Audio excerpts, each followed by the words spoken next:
નમસ્કાર મિત્રો, ગઈકાલે મંત્રીમંડળનું વિસ્તરણ થયા બાદ આજે નેતાઓએ પોતાનો ચાર્જ એટલે કે મંત્રીઓએ પોતાનો હવાલો સંભાળવાનું શરૂ કર્યું છે.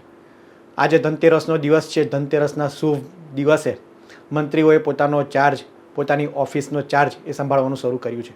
સૌપ્રથમ આદિજાતિ મંત્રી નરેશ પટેલે પોતાનો ચાર્જ સંભાળ્યો હતો. ત્યારબાદ હર્ષ સંઘવીએ પણ પૂજા પાઠ કરીને, ઓફિસમાં પૂજા કરીને હવાલો સંભાળ્યો છે. હર્ષ સંઘવીને પ્રમોશન મળ્યું છે, તેઓ નાયબ મુખ્યમંત્રી બન્યા છે. આ બાદ કેબિનેટના અન્ય મંત્રીઓ ઋષિકેશ પટેલથી લઈને અન્ય જે પણ મંત્રીઓ છે, કનુ દેસાઈ, આ તમામ મંત્રીઓએ પોતપોતાનો ચાર્જ સંભાળવાની શરૂઆત કરી છે.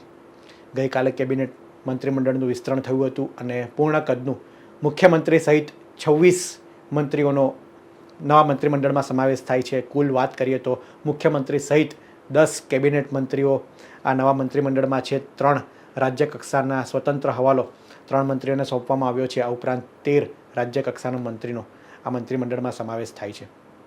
ખાસ કરીને વાત કરીએ તો સૌરાષ્ટ્રનું આ મંત્રીમંડળમાં વધારે નેતાઓનો સમાવેશ કરવામાં આવ્યો છે.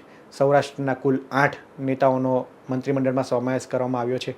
તે પ્રમાણે જ ઓબીસી તમામ જાતિગત સમીકરણોને પણ ધ્યાને રાખીને આ મંત્રીમંડળ બનાવવામાં આવ્યું છે.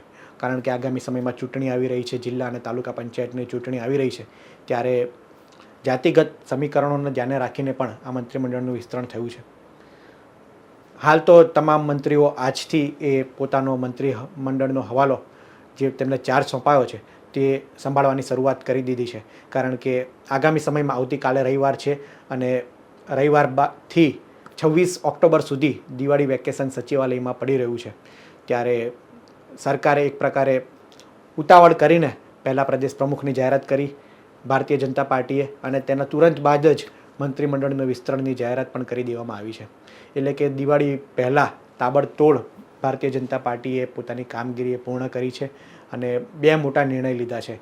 પહેલાં પ્રદેશ પ્રમુખની જાહેરાત કરવામાં આવી, જગદીશ પંચાલને નવા પ્રદેશ અધ્યક્ષ બનાવવામાં આવ્યા, જે ઓબીસી સમાજમાંથી આવે છે. ત્યારબાદ મંત્રીમંડળનું પણ વિસ્તરણ એ તાત્કાલિક કરી દેવામાં આવ્યું અને મંત્રીઓએ આજે પોતાનો હવાલો પણ સંભાળ્યો છે. આગામી સમયમાં હવે મંત્રી પોતપોતાની હવાલા પ્રમાણે કામગીરી શરૂ કરશે.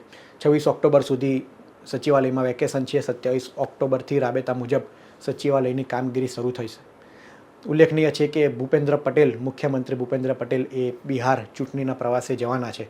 તે પહેલાં એ મંત્રીમંડળનું વિસ્તરણ પણ થઈ ગયું છે અને આજે તમામ મંત્રીઓ પોતાનો ચાર્જ પણ સંભાળી લીધો છે.